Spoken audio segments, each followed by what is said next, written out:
This part work has been supplied to me free of charge from Fanhome.com. Please pop along to their website and see all of the other build-up part works that they have to offer, as well as other collections of collectible things. I would like to thank Fanhome for providing me with the part work so I can produce these videos for your enjoyment and educational needs. If you'd like to build one of your own, pop along to fanhome.com. They're available in many countries worldwide. If you do want to build one, leave a note in the comments to let me know how you're getting on, and let me know how I'm getting on as well. I'd like feedback of all types. So thank you once more to Fanhome for providing me with this kit. I hope you enjoy the build. Let's get on with it.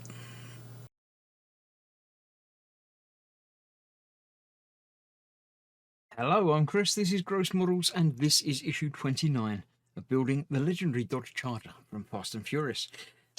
This issue we're going to be doing lots of things. We're going to be using the bit from last time, the new bits obviously hidden away under my tray as I put them, and we're going to be bringing back the whole beast of the model so far to assemble things onto it. But first of all, we're going to have a look at the magazine. We're looking at Miami because, yeah, Fast and Furious Saga takes place in Miami. The second episode does anyway. Too Fast, Too Furious.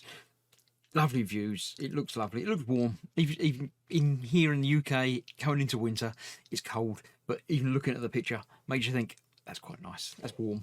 I wouldn't mind being there for a little while. Yep. Talking about Roman. Excellent script by Michael Brandt as well. Yeah, drifting. The city as a character. Yeah, I'd give you that. Yeah. The Dodge Journey. I quite like the look of that. That's quite a nice looking one. Obviously, American market, European versions are almost identical, but it's a bit sort of family, four-wheel drive, adventurous. Yeah, I quite like the styling of that. That's quite nice. Right, this time, the radiator. We're assembling the radiator, then fitting it to that bit, and then fitting that bit to the car, as far as I can tell. Yeah, lots of bits to assemble and put together. So let me move the magazine out of the way, and we'll start assembling the radiator. If I can get my magazine clips up out of the way so I can see it. Right, the rear panel of the radiator, the front panel of the radiator, a couple of hose pipe things, oil cap probably, another thing with tubes, lots of screws, AP screws, AM, CM, EM, and MM screws as well. It's got a point of making sure that that is there, and that will go either way round, won't it? No. It's got a point of that about that, but I don't quite understand what the point is about that one. Is that saying about that? Attention, the bottom of the rear panel has two cutouts that are partly on the raised edge, joining the parts with AP screws. It doesn't fit that way round because the screw holes don't line up. So it's got to be that way round. Yeah, that's the way it goes. Oh, you've got a little raised edge there as well, which lines up with that little raised edge there. So that goes on there. AP screws will hold that in place because it's plastic. 4 of them. 1, 2, 3, 4. Put the rest of those aside for now. We'll probably be using at least some of them very shortly. Which screw holes was I doing at the top? The inside one and the outside one. Okay, all the screw holes on the left. That one. That one.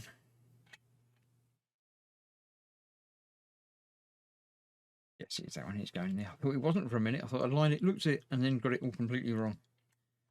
That one.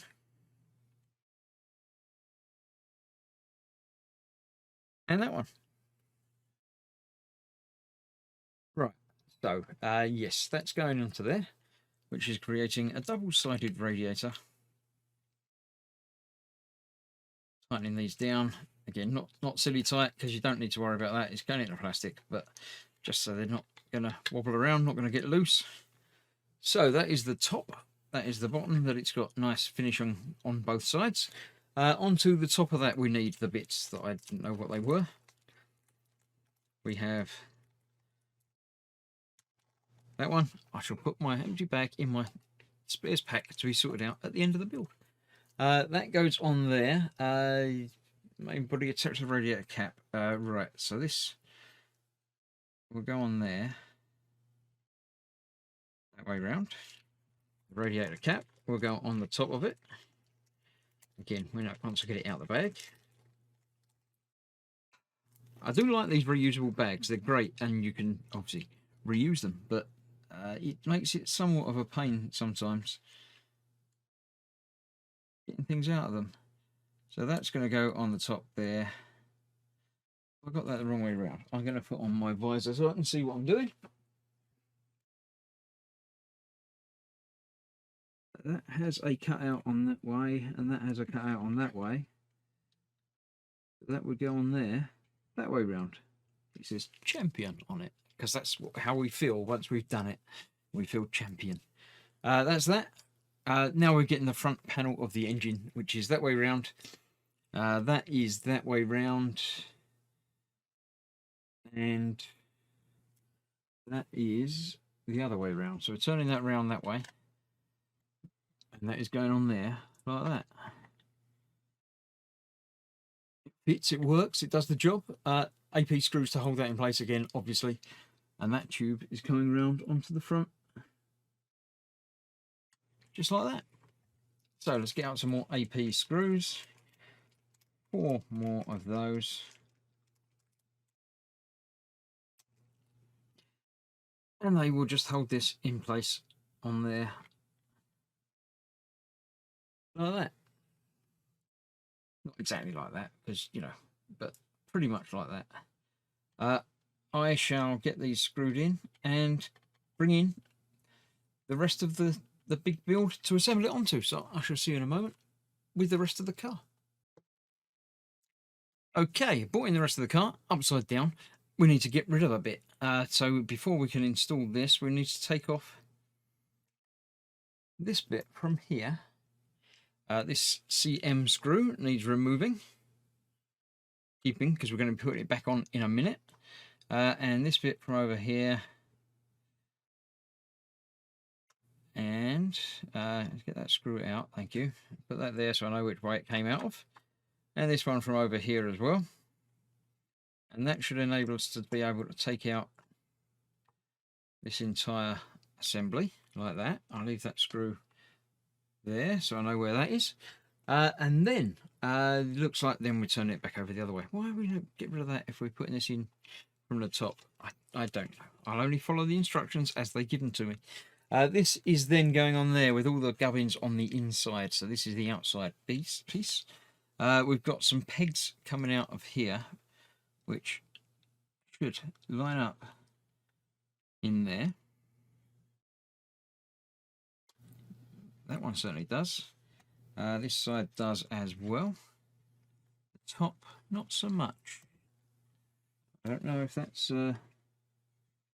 not lining up or not in, or there's definitely a peg there, and there's a hole there. And the hole is not quite lining up. You just need to pull it out just a touch so that fits in place on there. And then that is held in place with lots of things. Slide the hose on the connector. Wait a minute. Turn the whole piece over. Find the 2 connectors for the water pump. Oh, I should have done that before I put this on, I think. Right, let's take that back off again. Here we go. This is the bits that I need to connect up. 2 connectors for the water pump. One of them, the one with the gentle curves, is underneath somewhere. That'll be why I needed to get this one out. It's going to onto that post there. So that goes on there. Like that. Is that going to... Oh, that'll be what these extra 2 holes are for. This one goes somewhere onto the top bit. On the very top bit there is. That's going to go around the back there, onto there, like that. There we go. So we've got those 2 ready to go. So when this lines up onto there, that's going to go into this lower hole. That's going to go into this upper hole. These 4 pegs are going to go into the 4 holes there, and everything's going to fit in first time out without any hassle or any trouble whatsoever. Yeah, let's see how that works out for us, shall we? Up there, Get that one on there first. The one down the bottom there is connecting, but not fully connected. Let's use a pair of tweezers to get down there to grab it. That's that on there. Right, nice. So far, so easy. Then the rest of it should line up. Let's see, that should go about there. It's about there. Yep, that seems to be about there. This I can twiddle and get plugged in there, even though I've unplugged it from the middle bit. I can see it from this side. No, I can't. I can see it and see it's not there.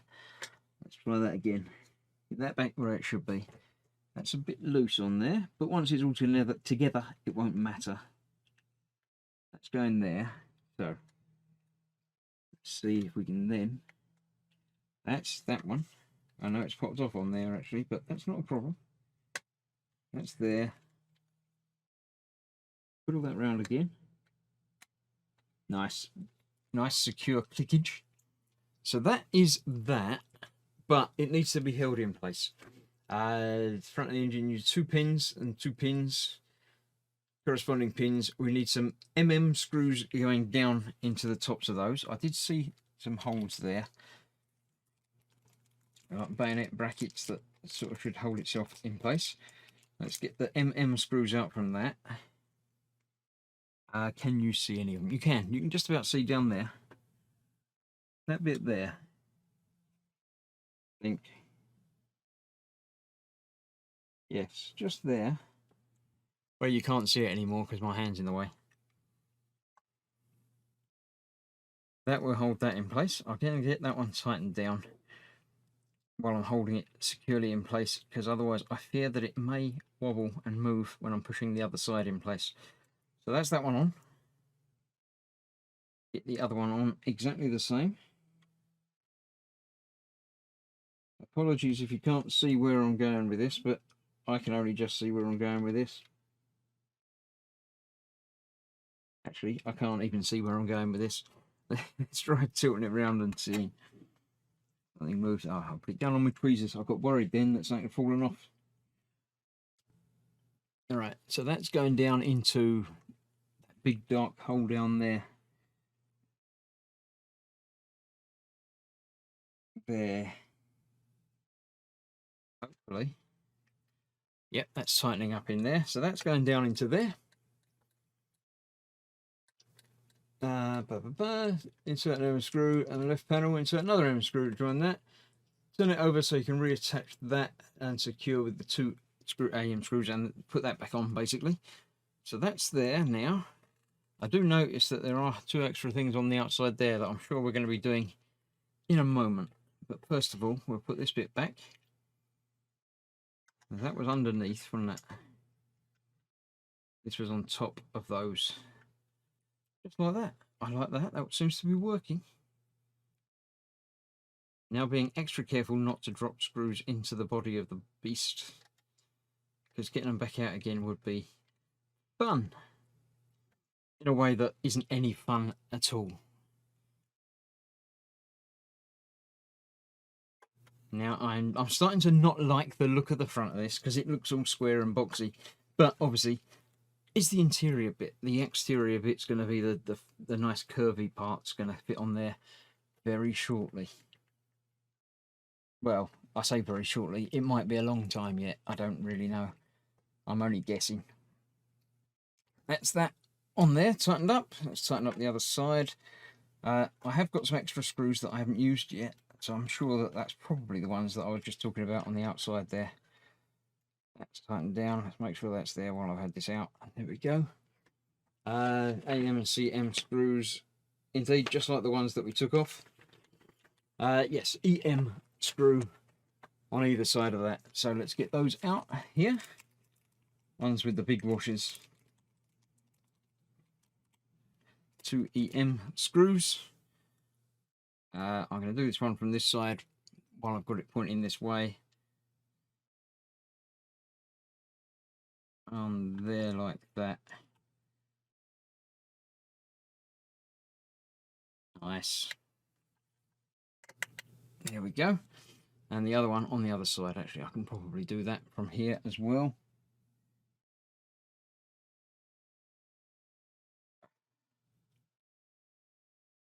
Let's go in there. That's going to hold that nice and securely as well.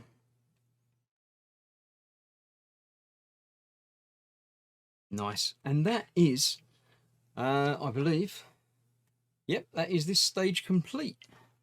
So look at it. We turn that whole nice engine into a big bulky thing. Make sure all my tubes are still attached, which they are. That's all good. I'm happy with that. New tube to worry about down there as well. Everything else, got the horn and stuff. It's all coming together. Soon we can box it all up and never look at it again. But for now, as that is this part of the build complete, I'll put my screws away, do up all my bags so they don't fall out, put them safe in my pot, and then move this out of the way so we can look at the last part of the tuning bit of the manual. The magazine of this month, this week. Here we go. Rectifying the cylinder head. I don't know if your cylinder head needs rectifying, then you're probably better off taking it to a professional. I wouldn't try and do it yourself. You can measure the volume of the chamber by all means, but yeah, I don't know what any of these valves should be rectified first. I don't know anything about that. It looks interesting though. There's obviously huge machinery involved to get everything just right. It's all, the tolerances are going to be really, really, really fine. So that was that. That was 29. Very soon I shall be doing issue 30, where it's another big metal piece to make the car even huger. So yeah, thank you very much for joining me for 29. See you soon for this and other part works. Stick around. Thanks for watching. Bye bye.